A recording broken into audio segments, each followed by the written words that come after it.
नमस्कार मित्रों, ज्ञानपुर में आपका स्वागत है। इस वीडियो में हम पिट 2025 में जो जीएस का पोर्शन है जिससे 50 क्वेश्चन पूछे जाने हैं, ऐसे प्रश्नों का हम गहन अध्ययन करेंगे। जैसे आपके पिट के सिलेबस में दिया गया है, जिस सब्जेक्ट से जितना क्वेश्चन दिया गया है उसी आधार पे हम प्रैक्टिस शुरू करेंगे। चलिए रणभूमि में उतरने के लिए तैयार हो जाइए। पहला क्वेश्चन आपके सामने है और भारतीय इतिहास का जो 5 प्रश्न पूछे जाने हैं उसी में से हम 5 प्रश्नों का अध्ययन देखेंगे। पहले प्रश्न पे आ जाइए। पहला प्रश्न है, हड़प्पा सभ्यता का निम्नलिखित में से कौन सा स्थल अफगानिस्तान में स्थित है? अभी कुछ साल पहले ये खोजा गया है हड़प्पा सभ्यता का स्थल। आसन आपका सोर्तुगई, बालाकोट, नागेश्वर, कालीबंगन। तो आपको बताना है कि हड़प्पा सभ्यता का कौन सा स्थल अफगानिस्तान में है। तो अगर आपने चुना है पहला ऑप्शन तो बिल्कुल सही है, सोर्तुगोई आपको मिलेगा अफगानिस्तान में। चलिए देखते हैं सिंधु घाटी सभ्यता, जिसे हड़प्पा सभ्यता के नाम से भी जाना जाता है, उसका थोड़ा डिटेल अध्ययन करते हैं। अगर पूछा गया कि इसका विस्तार किन देशों में है तो याद रखिएगा 3 देशों में है। पहला आपका हो जाएगा भारत, दूसरा पाकिस्तान, तीसरा अफगानिस्तान।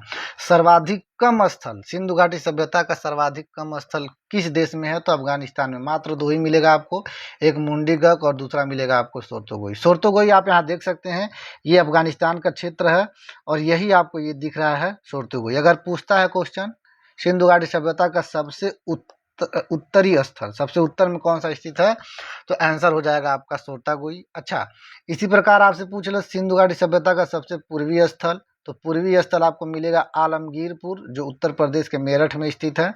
सबसे दक्षिणी स्थल दैमाबाद, दैमाबाद जो आपके महाराष्ट्र में स्थित है, महाराष्ट्र में। और सबसे पश्चिमी स्थल सूतकांगेडोर, यहाँ आपको दिख रहा होगा, जो पाकिस्तान में स्थित है। ये सबसे पश्चिमी स्थल है। तो ये हो गया सिंधु घाटी सभ्यता का विस्तार कहाँ से लेकर कहाँ तक है। बाकी ऑप्शन भी चलिए देख ही लेते हैं। जैसे आपसे पूछा गया कि बालाकोट कहाँ पे स्थित है, तो याद रखिएगा बालाकोट पाकिस्तान के बलूचिस्तान शहर में स्थित है। बलूचिस्तान शहर में स्थित है, जो वर्तमान में कहाँ पे है तो वर्तमान में पाकिस्तान पे है। नागेश्वर आपका मिलेगा गुजरात में, नागेश्वर आपका गुजरात में। कालीबंगन आपको मिलेगा राजस्थान में, जो राजस्थान के हनुमानगढ़ जिले में है। चलिए उम्मीद करते हैं आपको समझ में आया होगा। बढ़ते हैं अगले क्वेश्चन की तरफ। दूसरा क्वेश्चन है आपके सामने और दूसरा क्वेश्चन क्या कहता है, कहा जाता है कि प्रथम बौद्ध परिषद को द्वारा संरक्षण प्रदान किया गया। यानी जो प्रथम बौद्ध परिषद हुई, जिसे बौद्ध संगीति भी कहा जाता है, परिषद की जगह आप संगीति भी कह सकते हैं। इसका ये मतलब होता है कि जो बौद्ध धर्म के अनुयायी होते हैं उनके द्वारा एक भव्य सम्मेलन किया जाता है, उसी को बौद्ध परिषद या बौद्ध संगीति कहा जाता है। तो बेसिक तौर पे क्वेश्चन यही पूछा है कि उस समय जो प्रथम बौद्ध संगीति हुई थी तो उस समय राजा कौन था, यानी किसके शासन काल में हुई थी। पोरस के, अजातशत्रु के, कालाशोक के या चंद्रगुप्त मौर्य के शासन काल में। तो अगर आपसे पूछा हुआ है प्रथम बौद्ध संगीत, तो याद रखिएगा प्रथम बौद्ध संगीति जो हुआ था अजातशत्रु के शासन काल में हुआ था। तो अगर आपने दूसरा ऑप्शन चुना है तो बिल्कुल सही है। सॉरी, यहाँ बी रहेगा और यहाँ पे सी हो जाएगा। तो दूसरा ऑप्शन अगर आपने चुना है तो बिल्कुल सही है, आंसर हो जाएगा आपका बी, अजातशत्रु। चलिए देखते हैं बौद्ध संगीतियों के बारे में कैसा कैसा क्वेश्चन पूछता है। तो याद रखिएगा, पहले तो सभा है, किस समय हुआ, किस स्थान पे हुआ और उसका अध्यक्ष कौन था और किसके शासनकाल में हुआ है। यहाँ से कहीं से भी आपसे क्वेश्चन पूछ सकता है। चलिए ध्यान से देखिएगा। अगर पूछा गया है प्रथम बौद्ध संगीति, तो याद रखिए 483 ईसा पूर्व में हुआ था, राजगृह नामक स्थान पे हुआ था और महाकश्यप की अध्यक्षता में और अजातशत्रु के शासनकाल में। द्वितीय बौद्ध संगीति 383 ईसा पूर्व, वैशाली नामक स्थान पे सर्वकामवीर की अध्यक्षता में और कालाशोक के शासनकाल में हुआ था। तृतीय बौद्ध संगीति 251 ईसा पूर्व, पाटलिपुत्र नामक स्थान पे मुगली प्रतिशत की अध्यक्षता में और अशोक के शासनकाल में हुआ था। इसी प्रकार चतुर्थ बौद्ध संगीति ईस्वी की प्रथम शताब्दी यानी पहली शताब्दी में हुआ था। कुंडलवन जो आपको जम्मू और कश्मीर में वर्तमान में मिलेगा, वसुमित्र अश्वघोष की अध्यक्षता में और कनिष्क के शासनकाल में। चलिए, तो ये था बौद्ध संगीति जिसके बारे में डिटेल आपको बताया गया। बढ़ते हैं तीसरे क्वेश्चन पे। तीसरा क्वेश्चन आपकी स्क्रीन पे है, प्रथम और चौथे जैन तीर्थंकर जो हैं कि जन्म स्थान के रूप में प्राप्त पवित्र शहर का नाम बताइए। यानी जो पहले और चौथे जो जैन तीर्थंकर थे उनका जन्म स्थान एक ही है और उसी शहर का आपको नाम बताना है। ऑप्शन ए है वाराणसी, बी है द्वारका, तीसरा है अयोध्या और चौथा हो जाएगा आपका गया। तो आपको बताना है कि भाई पहले और चौथे का जन्म कहाँ हुआ था? तो अगर आपने चुना है ऑप्शन नंबर सी, तो आप अपना 1 नंबर बढ़ा सकते हैं, मन ही मन मुस्कुरा सकते हैं। अच्छा, कोई आपसे पूछता है कि जो जैन धर्म के प्रथम तीर्थंकर, यहाँ पे प्रथम लिखा है, तो प्रथम तीर्थंकर का नाम पूछ ले तो याद रखिएगा नाम हो जाएगा उनका ऋषभनाथ। और यहाँ से बहुत ही इंपॉर्टेंट क्वेश्चन पूछता है कि ऋषभनाथ को और क्या कहा जाता है? तो क्या कहा जाता है? आदिनाथ। चौथे कौन थे? चौथा हो जाएगा आपका अभिनंदन नाथ। यहाँ से बहुत ही इंपॉर्टेंट क्वेश्चन बनेगा कि जैन धर्म के वास्तविक संस्थापक किसे कहा जाता है? तो याद रखिएगा जैन धर्म के 24वें तीर्थंकर, जिनका नाम था महावीर स्वामी, महावीर स्वामी, इन्हें जैन धर्म का वास्तविक संस्थापक कहा जाता है, जिनका जन्म वैशाली में या कुंडल वनग्राम कह सकते हैं, यहाँ पे इनका जन्म हुआ था। ठीक है, चलिए बढ़ते हैं अगले क्वेश्चन पे। उम्मीद करते हैं आपको समझ में आया होगा। चौथा क्वेश्चन है, आपकी स्क्रीन पे लिखा है, भारत में मुगल साम्राज्य से संबंधित निम्नलिखित कथनों में से कौन से कथन सही हैं? तो मुगल साम्राज्य से संबंधित कथन आपको बताना है कि कौन सा कथन सही है। कथन ए आपका है, पानीपत का द्वितीय युद्ध के साथ अकबर के शासन और उसके क्षेत्रीय विस्तार की भी शुरुआत हुई। दूसरा कथन, हल्दी घाटी का युद्ध अकबर के शासनकाल के दौरान जून 1576 में लड़ा गया। तो आपको बताना है कौन सा कथन सही है। याद रखिएगा क्वेश्चन आपको इजी लेवल से हार्ड लेवल तक मिलेंगे, क्योंकि पेट विगत वर्षों में जैसा क्वेश्चन पूछा है उसको देखते हुए आप रिस्क नहीं लग सकते हैं। ऐसा बिल्कुल नहीं है कि आप इजी क्वेश्चन ही पढ़ेंगे, आपको दोनों क्वेश्चन यहाँ करवाया जाएगा और पूरा डिटेल में। चलिए बताइए कौन सा कथन सही है। तो यहाँ पे दोनों कथन सही हो जाएंगे, यानी ए और बी दोनों आंसर हो जाएगा।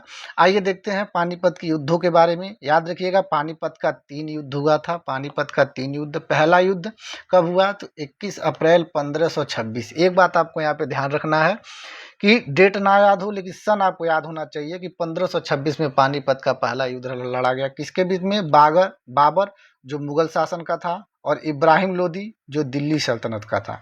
परिणाम क्या हुआ? बाबर की जीत हुई और मुगल साम्राज्य की स्थापना हुई पानीपत के पहले युद्ध से। पानीपत का दूसरा युद्ध 5 नवंबर 1556 को लड़ा गया। अकबर जो मुगल शासक था और हेमू जो हिंदू शासक, अकबर की जीत हुई और मुगल शासन का सुदृढ़ीकरण हो गया। पानीपत का तीसरा युद्ध 14 जनवरी 1761 में मराठा साम्राज्य और अहमद शाह अब्दाली अफगानिस्तान। परिणाम क्या हुआ? अहमद शाह अब्दाली की जीत और मराठा साम्राज्य को भारी नुकसान का सामना करना पड़ा। हल्दी घाटी का युद्ध 18 जून 1576 को लड़ा गया। मेवाड़ महाराणा प्रताप और मुगल सम्राट अकबर की सेना के बीच लड़ा गया एक ऐतिहासिक युद्ध, जिसका अपरिणाम रहा, किसी की भी विजय नहीं हुई। चलिए बढ़ते हैं अगले क्वेश्चन पे। याद रखिएगा, चलिए 5 नंबर क्वेश्चन पूछा है, पाथुराट विद्रोह किससे संबंधित है? याद रखिएगा ऐसा क्वेश्चन पहली बार आप देख रहे होंगे, लेकिन पेट का कोई भरोसा नहीं, क्वेश्चन कहीं से भी पूछ सकता है।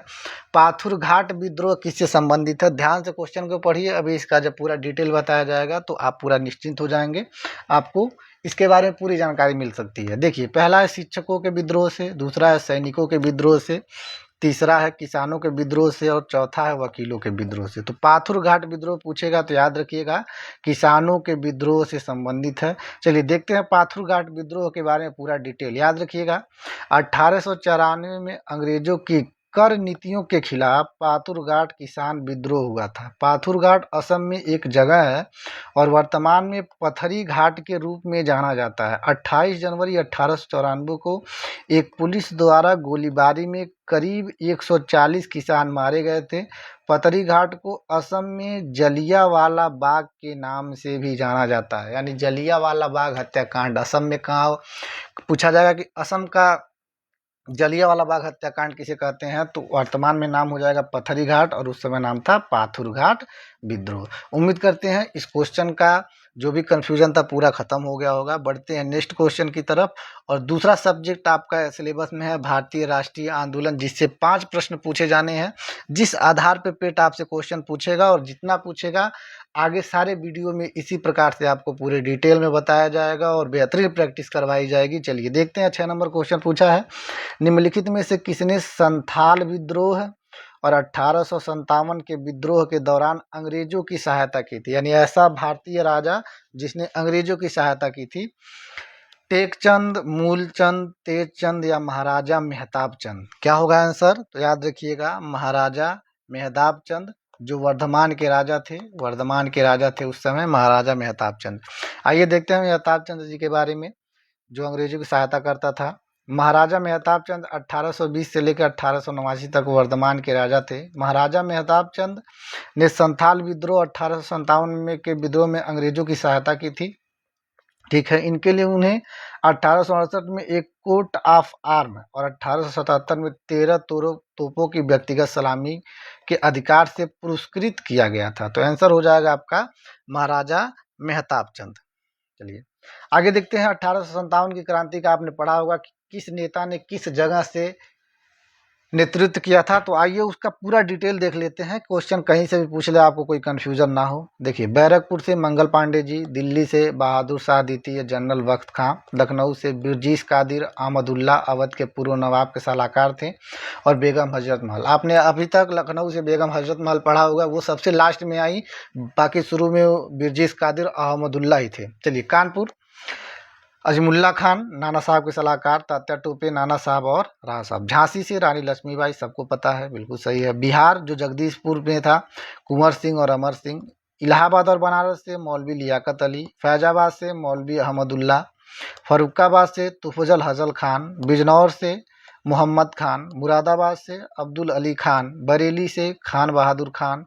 मंदसौर से फिरोज शाह। ग्वालियर या कानपुर से तात्या टोपे। असम से कपाडेश्वर मानीराम दत्ता। उड़ीसा से सुरेंद्र शाही उज्ज्वल शाही। कुल्लू से राज प्रताप सिंह। राजस्थान से जयदयाल और हरदयाल। गोरखपुर से गजाधर सिंह और मथुरा से सेवी सिंह और कदम सिंह। अब कहीं से किसी का नेतृत्व पूछेगा, उसके लिए आप बेफिक्र हैं, क्लियर है पूरा का पूरा।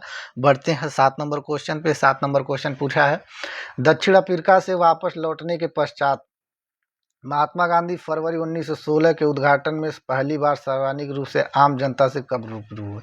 एक बात याद रखिएगा, पेट के क्वेश्चन में जितना अब तक पूछा हुआ है महात्मा गांधी और सुभाष चंद्र बोस से, एक क्वेश्चन तो पूछना ही पूछना है, हर पेट में पूछा हुआ है, तो उसके लिए आप तैयार रहिएगा।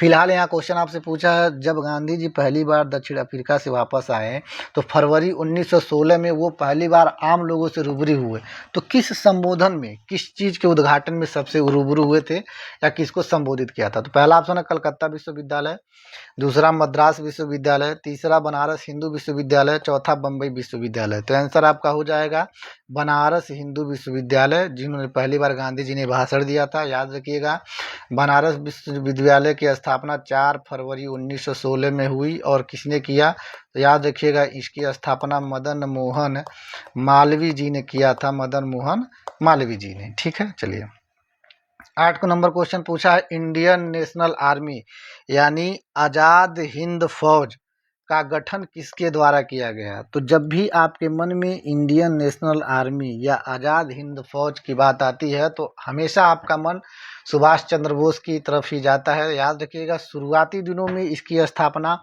मोहन सिंह जी ने किया था, मोहन सिंह जी ने, बाद में इसकी कमान सुभाष चंद्र बोस जी ने संभाली थी। आइए देखते हैं आज़ाद हिंद फौज के बारे में या इंडियन नेशनल आर्मी। इसकी स्थापना का विचार सर्वप्रथम कैप्टन मोहन सिंह के मन में आया। तत्पश्चात 28 मार्च 1942 ईस्वी को टोक्यो यानी जापान की राजधानी में रह रहे भारतीय रास बिहारी बोस ने इंडियन नेशनल आर्मी के गठन पर पुनः विचार के लिए एक सम्मेलन बुलाया, जिसमें कैप्टन मोहन सिंह, रास बिहारी बोस और निरंजन सिंह गिल के सहयोग से इंडियन नेशनल आर्मी यानी आज़ाद हिंद फौज का गठन किया गया। इस प्रकार सितंबर 1942 में औपचारिक रूप से आज़ाद हिंद फौज का गठन हुआ। बाद में 42 में गठन हो गया। 1943 में सुभाष चंद्र बोस ने इसे पुनर्जीवित किया और इसका नेतृत्व संभाला। यहाँ पे आप देख सकते हैं, ये सीन आपका 1943 का है। चलिए बढ़ते हैं अगले क्वेश्चन पे। 9 नंबर क्वेश्चन है, आपके स्क्रीन पे पूछा गया है, भारत के स्वतंत्रता संग्राम में भारत छोड़ो आंदोलन की महत्वपूर्ण भूमिका थी। इस आंदोलन के बाद निम्न में से कौन सी घटना घटित हुई। यानी जो भारत छोड़ो आंदोलन 1942 में हुआ था, तो जो 4 ऑप्शन दिया, इन चारों ऑप्शन में कौन सी ऐसी घटना है जो 1942 के बाद हुई थी। तो अगर आपसे पूछा जाए कि भाई दांडी यात्रा कब हुआ, तो आपसे बता सकते हैं दांडी यात्रा सर 12 मार्च 1930 से 6 अप्रैल 1930 तक हुआ। ठीक है, ब्रिटिश भारत में ऑल इंडिया मुस्लिम लीग की स्थापना 1906 में हुआ। ये भी नहीं होगा, ये भी नहीं, ये भी नहीं। रोलेक्ट बिल कब आया, तो सर कहेंगे आप 1919, तो ये भी 1942 के पहले की बात है, ये भी नहीं होगा। और ब्रिटिश की लेबर सरकार ने भारत में कैबिनेट मिशन भेजा, कब भेजा, तो 1946। तो 1942 के बाद एक ही घटना इसमें आपको दिख रही है, कैबिनेट मिशन का भारत में आगमन। तो आपने अगर ऑप्शन नंबर ये चुना है तो बिल्कुल सही चुना है, अपना नंबर बढ़ा सकते हैं। लास्ट में आप एक कमेंट जरूर कीजिएगा कि 50 में से आपके कितने क्वेश्चन सही हुए हैं। अपना अपना क्वेश्चन काउंट करते रहिएगा। 10 नंबर क्वेश्चन पे आ जाइए। 10 नंबर क्वेश्चन आपसे पूछा है कि जवाहरलाल नेहरू ने निम्नलिखित में से किस अधिवेशन को दास्ता का एक नया घोषणा पत्र के रूप में वर्गीकृत किया था? रॉलेट एक्ट, भारत सरकार अधिनियम 1919, भारत सरकार अधिनियम 1935 या चार्टर अधिनियम 1853। तो जवाहरलाल नेहरू ने किसे दास्ता का एक नया घोषणा पत्र कहा था? ये न्यू चैप्टर पास स्लेवरी किसे कहा था? तो याद रखिएगा, भारत सरकार अधिनियम 1935 को जवाहरलाल नेहरू ने दास्ता का एक नया घोषणा पत्र किया था। याद रखिएगा, इस अधिनियम के तहत केंद्र और राज्य के बीच शक्तियों का बंटवारा हो गया और तथा प्रांतों में द्वैध शासन समाप्त करके केंद्र में द्वैध शासन लगा दिया गया था। किसमें? भारत सरकार अधिनियम 1935 में। अगला आपका सिलेबस है भूगोल, और भूगोल से लगभग आपसे 5 क्वेश्चन पूछे जाने हैं, 5 क्वेश्चन। तो चलिए 5 क्वेश्चन का अध्ययन थोड़ा डिटेल में हम देखते हैं। भूगोल में क्वेश्चन आपसे पूछा है कि निम्नलिखित में से कौन सी नदी छत्तीसगढ़ के रायपुर के जिले सिहवा के निकट से निकलती है और उड़ीसा में बहते हुए अनंत बंगाल की खाड़ी में गिरती है? याद रखिएगा, पेट के क्वेश्चन पूछने का तरीका यही है, पहले उसका पूरा डिटेल देगा और लास्ट में आपको पता चलेगा लास्ट वाली लाइन में कि क्वेश्चन आपसे पूछा क्या है। तो चलिए, पूछा है कि भाई रायपुर जिले से निकलती है तो कौन सी नदी है? महानदी, गोदावरी, कृष्णा या कावेरी? अगर आपसे पूछा जाए कि कावेरी नदी कहाँ से निकलती है तो कहेंगे सर कावेरी नदी जो है वो ब्रह्मगिरी पहाड़ी से निकलती है। ब्रह्मगिरी पहाड़ी जो आपको कर्नाटक में मिलेगा, ब्रह्मगिरी पहाड़ी कर्नाटक में, और इसकी लंबाई कितनी है? तो लगभग 800 किलोमीटर इसकी लंबाई हो जाएगी। कृष्णा नदी कहाँ से निकलती है? तो सर कृष्णा नदी महाबलेश्वर से निकलती है। कृष्णा नदी महाबलेश्वर, महाबलेश्वर कहाँ पे है? तो आप कहेंगे सर महाराष्ट्र में है महाबलेश्वर। इसकी लंबाई कितनी है? तो लगभग 1400 किलोमीटर। इसी प्रकार गोदावरी नदी, तो ये तो त्र्यंबकेश्वर, सॉरी, ये आपको जो मिलेगी ये त्र्यंबकेश्वर में मिलेगा। त्र्यंबकेश्वर कहाँ है? तो आपको नासिक यानी महाराष्ट्र में भी ये भी मिलेगा, और इसकी लंबाई अगर आपसे पूछ ले तो 1465 किलोमीटर। तो पूछा रायपुर जिले से तो कौन सी नदी निकलती है? महानदी। बाकी तीनों के बारे में आपने देख लिया है। गोदावरी त्र्यंबकेश्वर से निकलेगी, कृष्णा नदी महाबलेश्वर से निकलेगी, कावेरी नदी ब्रह्मगिरी पहाड़ी जो कर्नाटक में है वहाँ से निकलती है। यहाँ मैप में आप ध्यान से देख सकते हैं, ये आपको दिख रही है महानदी। महानदी महानदी जो है वो रायपुर के पास से निकलती है और धीरे धीरे जाके ये बे ऑफ बंगाल यानी बंगाल की खाड़ी में गिर जाती है। तो क्वेश्चन आपका हो जाएगा, क्वेश्चन का आंसर महानदी। चलिए बढ़ते हैं अगले क्वेश्चन पे। 12 नंबर क्वेश्चन पूछा है, भारत किस देश के साथ सबसे लंबी सीमा साझा करता है? यानी भारत किस देश के साथ सबसे लंबी सीमा साझा करता है? म्यांमार से, बांग्लादेश, भूटान या चीन के साथ? तो आपको बताना है किस देश के साथ सबसे लंबी सीमा शेयर करता है भारत। तो चलिए देखते हैं आंसर क्या होगा भाई। तो अगर आपने चुना है ऑप्शन नंबर बी तो मन ही मन आप मुस्कुरा के 1 नंबर बढ़ा सकते हैं। आइए देखते हैं भारत किन देशों के साथ कितनी लंबी सीमा अपना शेयर करता है। याद रखिएगा, भारत जो है 15,106.7 किलोमीटर से अधिक की स्थलीय सीमा अपने पड़ोसी देशों के साथ साझा करता है। अब देखिए क्रम है, बढ़ते क्रम से घटते क्रम तक है। सर्वाधिक बांग्लादेश 4,096.7 किलोमीटर, उसके बाद चीन से 3,488 किलोमीटर, उसके बाद पाकिस्तान से 3,323 किलोमीटर, उसके बाद नेपाल से 1,751 किलोमीटर, उसके बाद म्यांमार से 1,643 किलोमीटर, उसके बाद भूटान से 699 किलोमीटर, उसके बाद अफगानिस्तान से 106 किलोमीटर। तो सर्वाधिक तो कहेंगे सर बांग्लादेश, और सबसे कम तो अफगानिस्तान से मात्र 106 किलोमीटर। 13 नंबर क्वेश्चन पे आते हैं। निम्नलिखित में से कौन सा देश पाक जलडमरू मध्य और मन्नार की खाड़ी द्वारा निर्मित समुद्र संकीर्ण जलमार्ग द्वारा भारत से अलग होता है? यानी जो पाक जलडमरू मध्य है उससे कौन सा देश भारत से अलग होता है? नेपाल, श्रीलंका, पाकिस्तान या मालदीव। तो याद रखिएगा, पाक जलडमरू मध्य भारत और श्रीलंका के बीच पाई जाती है, यानी श्रीलंका इससे अलग होगा। आप यहाँ देख सकते हैं, ये जो आपको मैप दिख रहा है नीचे का हिस्सा, यहीं आपको मिलता है पाक जलडमरू मध्य, पाक जलडमरू मध्य, और इस साइड आपको मिलेगा मन्नार की खाड़ी, मन्नार की खाड़ी, और यही दोनों अलग होता है। श्रीलंका इस साइड में मिलेगा, इंडिया आपको इस साइड में। तो पाक जलडमरू मध्य जो होता है भारत और श्रीलंका को, दोनों देशों को अलग करता है। चलिए बढ़ते हैं अगले क्वेश्चन पे। 14 नंबर क्वेश्चन आपसे पूछा है, निम्नलिखित में से कौन सी पहाड़ियाँ पूर्वांचल पहाड़ियाँ का हिस्सा नहीं है? मरीपुर पहाड़ी, नागा पहाड़ी, पालनी पहाड़ी या मिजो पहाड़ी। तो पूर्वांचल पूछा है, तो याद रखिएगा पालनी पहाड़ी जो मिलता है आपको पश्चिम में मिलता है। भारत की पहाड़ियों के बारे में आप बात करेंगे तो यहाँ पे पूरा आपको डिटेल दिया गया है। जैसे देखिए यहाँ पे दिखा है पालनी पहाड़ी, या फिर अन्नामलाई पहाड़ी, या फिर नीलगिरी हिल्स। ये सब आपको, ये पूर्व की पहाड़ियाँ हैं, और यहाँ पे इस साइड में आपको पश्चिम की पहाड़ियाँ मिलेंगी। तो यहाँ क्वेश्चन यही आपसे पूछा था कि निम्न में से कौन सी पूर्वांचल की पहाड़ी नहीं है? तो यहाँ पे ये जो हिस्सा आपको दिख रहा है पालिनी पहाड़ी का, ये आपको पश्चिम में पड़ता है। पालिनी पहाड़ी का हिस्सा यहीं आपको मिलेगा, पालिनी पहाड़ी जो आपके पश्चिम में मिलता है। चलिए बढ़ते हैं अगले क्वेश्चन पे। उम्मीद करते हैं ये भी आपको समझ में आया होगा। 15 नंबर क्वेश्चन पूछा है, निम्न में से कौन सा रेगिस्तान दक्षिणी गोलार्ध में है?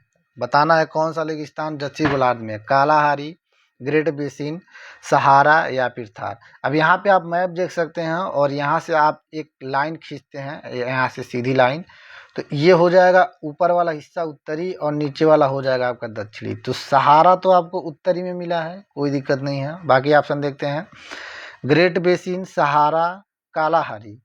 कालाहारी दक्षिण में मिला है आपको। पूछा गया है कि कौन सा रेगिस्तान दक्षिणी गोलार्ध में है, तो बिल्कुल सही है, आंसर हो जाएगा आपका कालाहारी दक्षिणी गोलार्ध में। सहारा उत्तर में मिला है, उत्तर में मिला है। थार यहाँ पे आपको दिख रहा है, ये भी उत्तर में मिलेगा। ग्रेट बेसिन भी आपको उत्तर में ही मिला है। तो याद रखिएगा कालाहारी कहाँ पर हो जाएगा, दक्षिण में। ऑप्शन नंबर ए बिल्कुल सही आंसर है। चलिए 16 नंबर क्वेश्चन पे आइए, और 16 नंबर क्वेश्चन से याद होता है भारतीय अर्थव्यवस्था, जिससे आपको 5 प्रश्न दिया गया है आपके सिलेबस में, उसी के बारे में पूरा हम डिटेल देखेंगे। पूछा है क्या आपसे, द्वितीय पंचवर्षीय योजना किस मॉडल पर तैयार की गई? योजना आयोग का निवेश मॉडल, मनमोहन योजना, पीसी महालनोबिस मॉडल या हेराल्ड डोमन मॉडल। द्वितीय पंचवर्षीय योजना जिसका डेट 1956 से लेके 1961 तक था, और जिसका विस्तार था उद्योगों का विस्तार करना उद्देश्य था, किस योजना पे आधारित है? तो याद रखिएगा पीसी महालनोबिस मॉडल पे। अच्छा, हेराल्ड डोमन मॉडल पे तो पहली पंचवर्षीय योजना थी, पहली पंचवर्षीय योजना जिसका कार्यकाल 1951 से लेकर 1956, और जिसका मुख्य उद्देश्य था कृषि का विकास करना। तो पहली पीसी महालनोबिस, सॉरी, पहली हेराल्ड डोमन मॉडल और दूसरी पीसी महालनोबिस हो जाएगा। चलिए बढ़ते हैं 17 नंबर क्वेश्चन पे। पूछा है, ये तो क्वेश्चन आसान है, सभी लोग बता सकते हैं, आराम से बता सकते हैं। भारत में 14 प्रमुख भारतीय अनुसूचित वाणिज्यिक बैंकों का राष्ट्रीयकरण इनमें से किस वर्ष हुआ था? 1972, 1950, 1969 या फिर 1970। तो ये तो इजी क्वेश्चन है, हलवा क्वेश्चन है, बता सकते हैं 1969 में।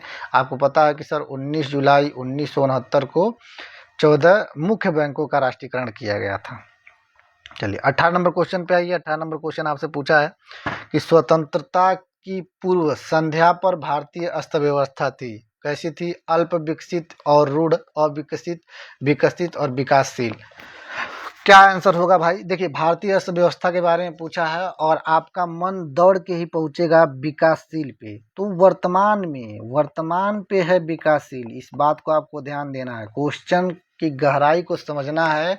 क्वेश्चन आपसे क्या पूछा है कि स्वतंत्रता की पूर्व यानी 1947 में भारत की अर्थव्यवस्था कैसी थी, क्वेश्चन ये पूछा है। वर्तमान में तो विकासशील है, 1947 में क्या था? अल्प विकसित और रूढ़ था उस समय। तो ऑप्शन हो जाएगा ए। को प्रश्न की गहराई को समझना है और ऑप्शन ए लगाना है, बिल्कुल सटीक लगाना है। बढ़ते हैं अगले क्वेश्चन सर। अब 19 नंबर क्वेश्चन है, आपसे पूछा है हिंदू वृद्धि दर नामक शब्द किसने गढ़ा था, जिसे भारतीय अर्थव्यवस्था में निम्न वृद्धि दर वाली अवधि के रूप में संदर्भित किया जाता है? जगदीश भगवती, कौशिक बसु, अमर्त्य सेन या राजकृष्ण? तो हिंदू वृद्धि दर नामक शब्द क्या होता है, इसके बारे में क्वेश्चन में ही बता दिया है। याद रखिएगा, पिट में बड़ा क्वेश्चन आपसे पूछ रहा है आजकल। क्वेश्चन में कुछ नहीं है, उसी के बारे में आपको डिटेल डायरेक्ट ये पूछ सकता था कि हिंदू वृद्धि दर नामक किसने गढ़ा, लेकिन पूरा का पूरा इसका डिटेल बता दिया गया है। याद रखिएगा, अगर आपने चुना है ऑप्शन नंबर 4 तो बिल्कुल 1 नंबर आप बढ़ा सकते हैं और ये बिल्कुल सही ऑप्शन हो जाएगा 19 का आंसर डी। चलिए अगला क्वेश्चन ध्यान से देखिएगा, बहुत ही ब्रांडेड क्वेश्चन है, बहुत ही बेहतरीन क्वेश्चन, एकदम ध्यान से आंसर देना है। पूछा है नॉर्मन बोरलॉग किस देश के रहने वाले थे? तो फंसना नहीं है इसमें। अभी तक तो आपको पता था कि सर नॉर्मन बोरलॉग जो है वो हरित क्रांति के जनक हैं, सभी लोगों ने रटा है, अच्छी बात है, लेकिन आपको बताना तो पड़ेगा भाई कि ये किस देश के हैं जब हरित क्रांति के जनक है, इतने बड़े हरित क्रांति के। तो याद रखिएगा नॉर्मन बोरलॉग जो है वो संयुक्त अमेरिका के रहने वाले थे, संयुक्त अमेरिका के। चलिए देखते हैं कुछ क्रांतियों के बारे में जो आपके एग्जाम में बार बार क्वेश्चन पूछे जाते हैं। तो अगर पूछा जाए हरित क्रांति किससे संबंधित था, तो याद रखिएगा उच्च उपज वाली किस्मों के बीजों से, खासकर इसका प्रभाव गेहूं पे ही पड़ा था। तो हरित क्रांति के जनक भारत में कौन थे? एम.एस. स्वामीनाथन। और विश्व में कौन थे? Norman Borlaug. ये याद रखिएगा, ये हरित क्रांति का है, बहुत ही इंपॉर्टेंट पोर्शन है। श्वेत क्रांति जो दुग्ध उत्पादन से संबंधित था, इसके जनक थे वर्गीज कुरियन। लाल क्रांति मांस और टमाटर से संबंधित, जिसके जनक थे विशाल तिवारी। गुलाबी क्रांति प्याज, औषधि और झींगा से संबंधित, जिसके जनक थे दुर्गेश पटेल। नीली क्रांति मछली उत्पादन, हीरालाल चौधरी और अरुण कृष्णन जिनके जनक थे। सदाबहार क्रांति समग्र कृषि उत्पादन, इसके भी थे एम.एस. स्वामीनाथन। इसको भी हरित क्रांति के रूप में ही जाना जाता है। चलिए आगे बढ़ते हैं क्वेश्चन नंबर 21 पे, और यहाँ से शुरू हो जाता है आपका पॉलिटी का सेक्शन। और पॉलिटी से भी आपसे 5 क्वेश्चन ही पूछे जाने हैं भारतीय संविधान एवं लोक प्रशासन से। तो बताइए निम्नलिखित में से कौन भारतीय संविधान का एक प्रमुख विशेषता नहीं है? तो आपको बताना है कौन भारतीय संविधान का विशेषता नहीं है।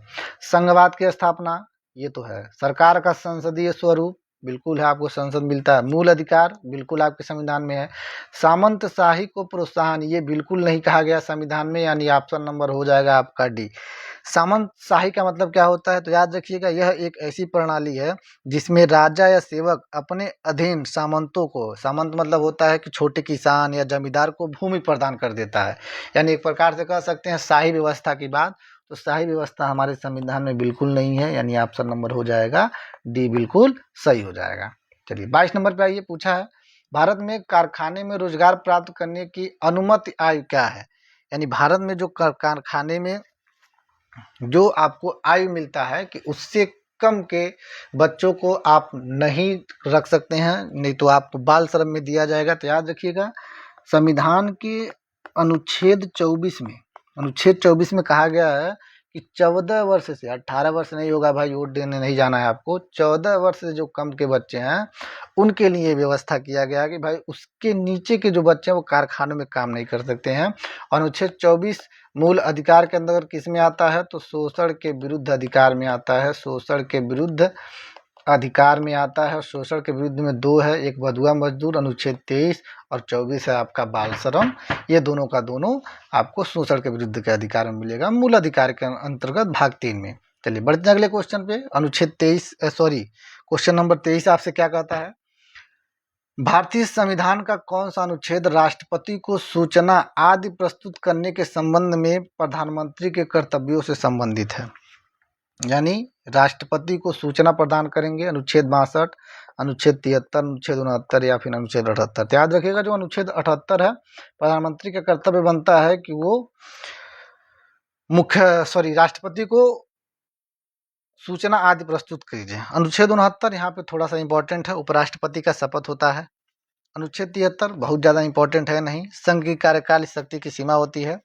और अनुच्छेद 62 ये कहता है कि राष्ट्रपति का कार्यकाल खत्म होने के पहले ही चुनाव करा लिया जाता है, कुछ महीने पहले ही चुनाव करा लिया जाता है। तो यहाँ पे अनुच्छेद 78 आंसर हो जाएगा। बढ़ते हैं 24 नंबर क्वेश्चन पे, और बहुत ही ध्यान से पढ़ना है। देखिए पेट में ऐसा ही होता है, क्वेश्चन बहुत बड़ा है, आपको ऐसा लगेगा कि अब क्वेश्चन बड़ा है तो इसका आंसर थोड़ा सा डिफिकल्ट होगा, लेकिन जैसे ही आप क्वेश्चन पढ़ेंगे क्वेश्चन में कुछ नहीं है, बस ध्यान से आपको पढ़ना है, आंसर आप दे सकते हैं। देखिएगा, भारतीय संविधान के अनुच्छेद 243 के तहत प्रत्येक पंचायत यदि तत्समय परिधि किसी विधि के अधीन पहले ही विघटित नहीं कर दी जाती है तो अपने प्रथम अधिवेशन के नियत तारीख से किस वर्ष तक बनी रहेगी, इससे अधिक नहीं। पूरे क्वेश्चन का सारांश यही है कि भारतीय संविधान में जो 243 में जो ग्राम पंचायत का चुनाव होता है कितने साल के लिए होता है। देखिए लिखा इतना बड़ा है, लेकिन यही कहना चाहता है कि ग्राम पंचायत का चुनाव कितने साल के लिए होता है, तो 5 साल का बच्चा भी बता देगा कि ये 5 साल के लिए ही होता है ग्राम पंचायत का चुनाव। तो ऐसे क्वेश्चन को आपको ध्यान से पढ़ना और उसका आंसर आप तुरंत दे सकते हैं। चलिए 25 नंबर क्वेश्चन पे, भारत के मुख्य न्यायाधीश की नियुक्ति कौन करता है? भारत के उच्च न्यायालय के न्यायाधीश, भारत के महान्यायवादी, भारत के प्रधानमंत्री या फिर भारत के राष्ट्रपति। तो याद रखिएगा, भारत के मुख्य न्यायाधीश की नियुक्ति कौन करता है? तो भारत के राष्ट्रपति करते हैं। सॉरी, भारत के राष्ट्रपति जो हैं वो, एक मिनट, सॉरी, भारत के राष्ट्रपति जो हैं, भारत के राष्ट्रपति जो हैं वो भारत के मुख्य न्यायाधीश की नियुक्ति करते हैं। चलिए सॉरी, अगले क्वेश्चन पे चलते हैं। 26 नंबर क्वेश्चन, और पूछता है आपसे सामान्य विज्ञान। सामान्य विज्ञान से भी आपसे 5 प्रश्न ही पूछे जाने हैं। पूछा है सही कथन की पहचान करना है। जूल शक्ति का मात्रक है? तो आप कहेंगे बिल्कुल नहीं सर, जूल जो होता है वो ऊर्जा या फिर कार्य का मात्रक होता है। और शक्ति किसका मात्रक होता है? तो आप कहेंगे शक्ति का मात्रक होता है वाट। न्यूटन शक्ति का मात्रक है, शक्ति का तो वाट होता है, तो न्यूटन किसका होता है? तो कहेंगे सर न्यूटन जो होता है वो बल का एसआई मात्रक होता है। न्यूटन बल का मात्रक होता है, तो बिल्कुल सही बोला गया है। न्यूटन जो किसका होता है? बल का होता है। जूल बल का नहीं होता है। जूल यहाँ पे बताया गया ऊर्जा या फिर कार्य का होता है। ऑप्शन नंबर सी आपका आंसर हो जाएगा। 27 नंबर क्वेश्चन पे बढ़ते हैं। क्वेश्चन आपसे पूछा है, यदि दो वस्तुओं के बीच की दूरी 3 गुनी बढ़ा दी जाती है तो उनके बीच आकर्षण का गुरुत्वाकर्षण बल कितना हो जाता है? मूल का 1/3 9 गुना बढ़ जाता है, 3 गुना, मूल का 9 गुना हो जाता है। तो याद रखिएगा, जो फार्मूला आपको मिलता है तो आप कहते हैं फार्मूला Fg(m1m2/r²। द्रव्यमान 1, द्रव्यमान 2 और उनके बीच की दूरी। तो सिंपल पूछा है, बीच की दूरी 3 गुना बढ़ जाएगी, यानी r को 3 गुना कर लीजिए, स्क्वायर हो जाएगा, तो 3 त्रिका कितना हो जाएगा? 9, यानी कुल मिला जुला के कितना बढ़ जाएगा? तो कहेंगे सर आप ये 9 गुना बढ़ जाएगा, यानी ऑप्शन नंबर बी आपका हो जाएगा आंसर। चलिए 28 नंबर क्वेश्चन पूछा है, निम्नलिखित में से कौन से उपधातु हैं? उपधातु का मतलब जिसमें धातु और अधातु दोनों का गुण होता है। तो पूछा है aluminium, mercury, copper, boron, silicon, antimony. Boron, mercury, iron, boron, oxygen, aluminium. तो ऑक्सीजन तो अधातु हो जाएगा, अधातु हो जाएगा, ये गलत है। यहाँ पे आप देखेंगे तो सर यहाँ पे एल्युमिनियम गलत हो जाएगा, और यहाँ पे बोरान, सिलिकॉन और एंटीमनी। तो बोरान, सिलिकॉन, एंटीमनी बिल्कुल सही ऑप्शन है, यानी ऑप्शन नंबर आपका हो जाएगा बी। और कौन कौन सा उपधातु होता है? तो कहेंगे आप सर एक होता है जर्मेनियम, उपधातु की बात हो रही है, जर्मेनियम। दूसरा होता है आपका आर्सेनिक, दूसरा हो जाएगा आर्सेनिक। तीसरा हो जाएगा टेल्यूरियम, टेलुरियम, और चौथा हो जाएगा आपका पोलोनियम। ये सारे के सारे आपके आवर्त सारणी में मिलते हैं अधातु। 29 नंबर क्वेश्चन, निम्नलिखित में से किस अम्ल का उपयोग पूर्णरोधी यानी एंटीसेप्टिक के रूप में होता है? किस ऑप्शन का होता है भाई? तो बोरिक अम्ल, फास्फोरिक अम्ल, साइट्रिक अम्ल या सल्फ्यूरिक अम्ल। तो याद रखिएगा, बोरिक अम्ल का जो प्रयोग होता है वो एंटीसेप्टिक के रूप में होता है, जिसका फार्मूला H3BO3 होता है। फास्फोरिक अम्ल का प्रयोग कहाँ पे होता है? तो इसका प्रयोग उर्वरक, खाद्य पदार्थ और सफाई के उत्पादों में किया जाता है। साइट्रिक खट्टे फलों में पाया जाता है, जो भोजन के स्वाद बढ़ाने के लिए किया जाता है। सल्फ्यूरिक एसिड आपको पता है, सल्फ्यूरिक अम्ल बैटरी में जिसका प्रयोग होता है। 30 नंबर क्वेश्चन पे आ जाइए। पूछा है, त्वचा के निम्नलिखित में से किस प्रकार की झिल्ली होती है? सिरोज झिल्ली, क्यूटेरियस झिल्ली, साइनोवियम झिल्ली या म्यूकस झिल्ली। तो त्वचा में किस प्रकार की झिल्ली होती है? क्वेश्चन आपसे यही पूछा है भाई। त्वचा में किस प्रकार की झिल्ली होती है? तो याद रखिएगा त्वचा जो एक प्रकार से है क्यूटिनियस झिल्ली है। आइए देखते हैं। त्वचा एक प्रकार की क्यूटिनियस झिल्ली है, जो आंसर था। त्वचा हमारे शरीर का सबसे बड़ा अंग है, इसको ध्यान रखना। शरीर का सबसे बड़ा अंग पूछेगा त्वचा। यह शरीर को सुंदर आकृति देने के साथ साथ विभिन्न रोगाणुओं एवं तत्वों से बचाता है। इसकी 3 परत होती है, एपिडर्मिस, डर्मिस या हाइपोडर्मिस। त्वचा की 3 परत होती है। बाकी ऑप्शन सिरोज झिल्ली। यह झिल्ली शरीर के आंतरिक अंगों को ढकती है, जिसे हृदय, फेफड़े और पेट। तो कौन सी झिल्ली? तो सिरोज। साइलोनिवियस झिल्ली। यह झिल्ली जोड़ों में पाई जाती है, साइनोवियल द्रव का उत्पादन करती है, जो जोड़ों को चिकनाई प्रदान करता है। म्यूकस झिल्ली। यह झिल्ली शरीर के खोखले अंगों जैसे पाचन तंत्र, श्वसन तंत्र, मूत्र मार्ग आदि को ढकती है, म्यूकस झिल्ली। चलिए सामान्य जागरूकता पे आ जाइए, जिससे आपसे 10 प्रश्न पूछे जाने हैं, उसके बारे में भी देखते हैं। याद रखिएगा, पेट में जैसा जैसा क्वेश्चन आपसे पूछा जाएगा, उसी आधार पे आपको यहाँ क्वेश्चन बताया जाएगा। क्वेश्चन पूछा है, किस शहर को वेनिस ऑफ द ईस्ट यानी पूर्व का वेनिस कहा जाता है, जहाँ सिटी पैलेस स्थित है? 2 हिंट आपको दे दिया है। क्वेश्चन पूछा है तो मैसूर, मनाली, मुंबई या फिर उदयपुर? तो याद रखिएगा, उदयपुर को सिटी ऑफ पैलेस कहा जाता है। उदयपुर को सिटी ऑफ पैलेस कहा जाता है, बिल्कुल सही है। उदयपुर को, जो राजस्थान में, अगर पूछा जाए उदयपुर कहाँ स्थित है, तो याद रखिएगा उदयपुर जो है राजस्थान में। मैसूर को क्या कहा जाता है? महलों का शहर या कर्नाटक की सांस्कृतिक राजधानी। और 7 टापुओं का शहर मुंबई को कहा जाता है, बिल्कुल सही बात है। चलिए आगे देखते हैं। अच्छा, कोई पूछ ले कि भाई Venice of the east Udaipur को ही क्यों कहा जाता है? तो याद रखिएगा, वेनिस जो है ये एक इटली का शहर है, जो झीलों और महलों से घिरा हुआ है। इसी प्रकार उदयपुर में भी अधिकतर झील पाए जाते हैं, इसीलिए इसे वेनिस ऑफ द ईस्ट कहा जाता है। चलिए 32 नंबर क्वेश्चन पे क्वेश्चन पूछा है, श्री लाल बहादुर शास्त्रीय संस्कृत विद्यापीठ भारत के किस शहर में स्थित है? सॉरी, तो श्री लाल बहादुर शास्त्रीय संस्कृत विद्यापीठ ये कहाँ स्थित है? क्वेश्चन आपसे यही पूछा हुआ है। नई दिल्ली, मुंबई, आगरा या बेंगलुरु? तो याद रखिएगा, श्री लाल बहादुर शास्त्रीय राष्ट्रीय संस्कृत विद्यापीठ आपको मिलेगा नई दिल्ली में। तो ऑप्शन आपका हो जाएगा आंसर ए। चलिए 33 नंबर क्वेश्चन है, 2015 में केंद्र सरकार द्वारा यूनेस्को के विश्व धरोहर स्थल की देखभाल करने और इन्हीं स्थलों को आर्थिक रूप से व्यवहार बनाने हेतु इनमें से किस योजना का शुभारंभ किया गया था? उदय योजना, हृदय योजना, अमृत योजना, स्मार्ट सिटी। यानी जो यूनेस्को के विश्व धरोहर स्थल है, उनकी देखभाल के लिए किस योजना का शुरुआत किया गया था? तो 2015 में आपको मिला था हृदय योजना। हृदय योजना के बारे में थोड़ा सा डिटेल देख ही लेते हैं।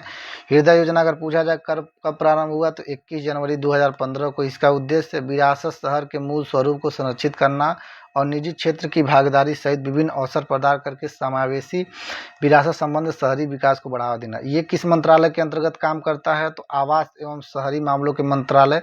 इस योजना के तहत 12 शहर चुने गए हैं, और 12 शहर में आपको 2 शहर उत्तर प्रदेश का मिलेगा, मथुरा उत्तर प्रदेश का और वाराणसी उत्तर प्रदेश का। इन दोनों शहरों को याद रखना है, जो हृदय योजना के अंतर्गत रखे हैं। चलिए 34 नंबर क्वेश्चन आपसे पूछा है, भारत ने पहली बार ओलंपिक खेलों में कब भाग लिया था? 1972, 1920, 1974 या 1928?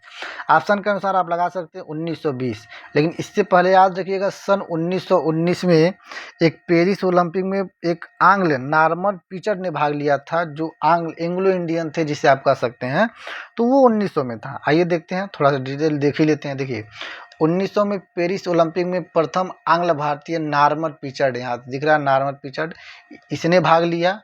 और सर्वप्रथम संगठित रूप से यानी एक टीम भेजी गई कब? 1920 में बेल्जियम ओलंपिक में भारतीय टीम प्रतिभाग की थी। यहाँ पे आप देख सकते हैं, ये 1920 ओलंपिक की भारतीय टीम है, 1920 ओलंपिक की भारतीय टीम। चलिए 35 नंबर क्वेश्चन पूछा है आपसे कि सूरज कुंड मेला, जिसे अंतर्राष्ट्रीय शिल्प मेला भी कहा जाता है, आयोजन किया जाता है कहाँ पे होता है? हरियाणा में, गुजरात में, उड़ीसा में या उत्तराखंड में? तो अगर आपसे पूछता है भाई सूरज कुंड मेला, तो याद रखिएगा, अगर आपने ऑप्शन नंबर ये चुना है तो बिल्कुल सही चुना है, और ये बिल्कुल सही हो जाएगा। गुजरात में, तो आपको पता है गुजरात में एक रण उत्सव होता है, रण उत्सव कच्छ के रण में होता है, बहुत ही बेहतरीन रहता है। उड़ीसा में नुआखाई मनाया जाता है, कुछ इंपॉर्टेंट देख लिया जाए, नुआखाई। और उत्तराखंड में एक मेला लगता है जिसे कहा जाता है नंदा देवी मेला। तो गुजरात में रण उत्सव, उड़ीसा में नुआखाई और उत्तराखंड में नंदा देवी मेला लगता है। चलिए बढ़ते हैं अगले प्रश्न पे।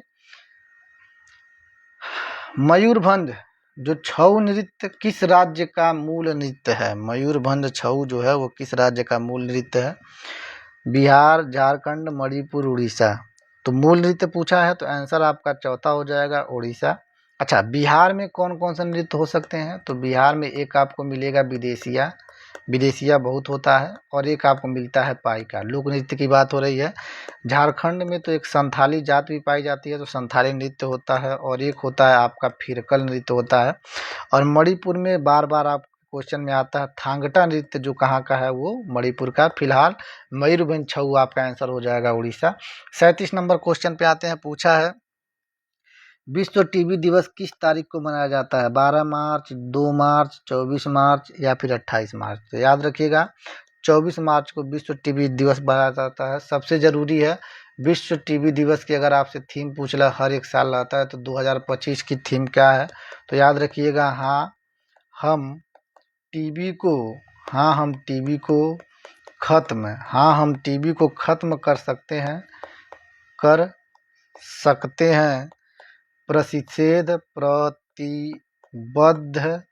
प्रतिबद्ध निवेश और परिणाम। ये है आपका थीम। हम टीबी को खत्म कर सकते हैं, प्रतिबद्ध निवेश और परिणाम। चलिए 38 नंबर क्वेश्चन पे आइए। पूछा है किस खिलाड़ी की आत्मकथा का नाम प्लेइंग इट माई वे रखा गया है? प्लेइंग इट माई वे, सचिन तेंदुलकर, राहुल द्रविड़, विनोद कांबली, कपिल देव। आसान क्वेश्चन, अगर पढ़े होंगे तो बहुत ही बेहतरीन क्वेश्चन है।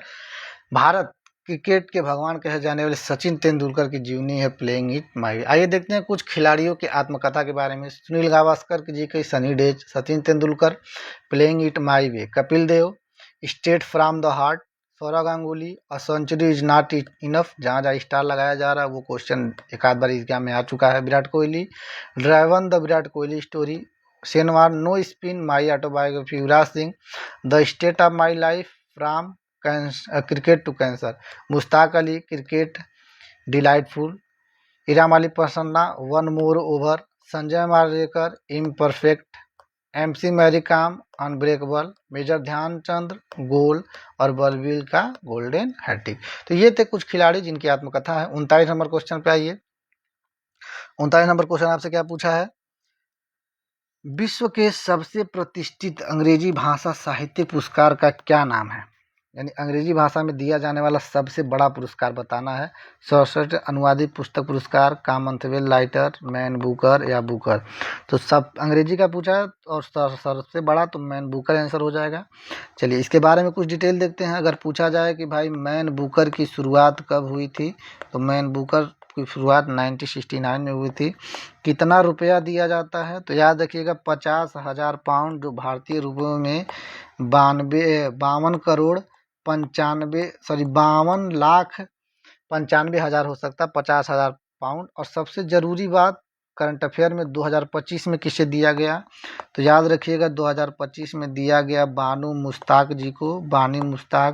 बानू मुश्ताक की पुस्तक का नाम अगर आपसे पूछ ले तो याद रखिए पुस्तक का नाम हो जाएगा हार्ट लैम्प। राइटिंग को थोड़ा ध्यान, भावनाओं को समझिए, राइटिंग तो है ही कुछ। और इसका अनुवाद किसने किया? यानी जब तक ये तो कन्नड़ भाषा में था, तो जब तक इसका इंग्लिश अनुवाद नहीं होता तब तक पुरस्कार नहीं मिलेगा। तो अनुवाद किसने किया है? तो दीपा भारती जी ने अनुवाद किया है। चलिए 40 नंबर क्वेश्चन पे पूछा है कि इंग्लिश चैनल को तैरकर पार करने वाली प्रथम भारतीय महिला कौन है? नसीफा, आरती साहब, बुला चौधरी या जे सिकंदर। तो इंग्लिश चैनल को पार करने वाली प्रथम हो जाएंगी आरती साहा जी, जिन्होंने सितंबर 1959 में इंग्लिश चैनल पार किया। और प्रथम भारतीय महिला कहिए या एशिया की पहली महिला भी आप कह सकते हैं, दोनों बात सही है। तो ये भारतीय नहीं बल्कि एशिया की पहली महिला है आरती साहा जी। चलिए सबसे लास्ट में आता है आपका सामसाइक यानी करंट अफेयर, जिससे 10 क्वेश्चन पूछे जाने हैं। और ये 10 क्वेश्चन आपके 50 क्वेश्चन के अंतिम पड़ाव पे आएंगे। और जैसे ही आपके पेट के सिलेबस में जैसा जैसा क्वेश्चन पूछा जाता है, सेम उसी प्रकार से आप हर रोज प्रैक्टिस कराया जाएगा। और उम्मीद करते हैं अभी तक आपको पसंद आया होगा। धीरे धीरे इसमें सुधार किया जाएगा और लास्ट में आपको कमेंट भी करना है कि आपका कितना क्वेश्चन सही हुआ है। 41 नंबर, किस राज्य में 11 शहरों में एनसीसी यानी नेशनल कैडेट कोर अकादमी स्थापना करने का निर्णय लिया गया है? बिहार में, उत्तर प्रदेश में, झारखंड या मध्य प्रदेश? तो याद रखिएगा 11 शहर, आंसर हो जाएगा आपका उत्तर प्रदेश में, बिल्कुल सही है। 42 नंबर क्वेश्चन आइए, उत्तर प्रदेश शहीद अशफाक उल्ला खां प्राणी उद्यान में सीएम योगी ने प्रदेश के पहले किस रेस्क्यू सेंटर का उद्घाटन किया? तो सबसे पहले तो क्वेश्चन में ये बता दीजिए कि जो प्राणी अशफाक उल्ला खान है प्राणी उद्यान वो कहाँ पे है? तो याद रखिएगा ये गोरखपुर का है और उत्तर प्रदेश का ये तीसरा था। एक कानपुर में, एक लखनऊ में और तीसरा खुला है गोरखपुर में। तो हाल ही में एक रेस्क्यू सेंटर खोला गया है और किस जानवर का? तो हाथी का। तो आंसर नंबर आपका हो जाएगा 42 का डी, चौथा। इनमें से किस द्वीप 23 रक्त चूसने वाली मक्खियां पाई गई हैं, यानी करंट में ही खोजा गया है? तो लक्षद्वीप द्वीप समूह, खगोश, अंडमान या जापानी द्वीप समूह? तो याद रखिएगा अंडमान और निकोबार द्वीप समूह में 23 रक्त चूसने वाली मक्खियां पाई गई हैं। तो आंसर हो जाएगा 43 का सी। 44 नंबर पे आइए, पूछा है आपसे, किस राज्य ने भारतीय भेड़ियों के आवास की सुरक्षा के लिए एटलस लॉन्च किया है? यानी एक योजना है, एटलस योजना लॉन्च किया है। तो किस राज्य ने किया है, किसकी सुरक्षा के लिए? तो भारतीय भेड़ियों की। उत्तराखंड, हिमाचल प्रदेश, जम्मू कश्मीर या फिर गुजरात? याद रखिएगा गुजरात ने भेड़ियों की सुरक्षा के लिए, भारतीय भेड़ियों की सुरक्षा के लिए एटलस लॉन्च किया है। चलिए 45 नंबर क्वेश्चन पे आ जाइए। 45 नंबर क्वेश्चन पूछा है, प्रधानमंत्री मोदी और क्रिस्टोफर लक्स ने संयुक्त रूप से 10वें रायसीना डायलॉग का उद्घाटन कहाँ किया है? तो मुंबई, चेन्नई, भोपाल या नई दिल्ली? तो आपको पता होगा रायसीना हिल्स राष्ट्रपति जहाँ रहती हैं उसे ही, वो कहाँ पे स्थित है राष्ट्रपति भवन? तो रायसीना हिल्स पे। और राष्ट्रपति भवन कहाँ है? तो नई दिल्ली में। तो आंसर हो सकता था आपका रायसीना से ही नई दिल्ली लगा सकते थे। हालांकि करंट में 10वां रायसीना डायलॉग का उद्घाटन किया गया है। तो ऑप्शन नंबर हो जाएगा डी। 46 नंबर क्वेश्चन पे ये पूछा है, भारत ने किस बैंक को केंद्रीय बैंकिंग डिजिटल परिवर्तन पुरस्कार से सम्मानित किया है?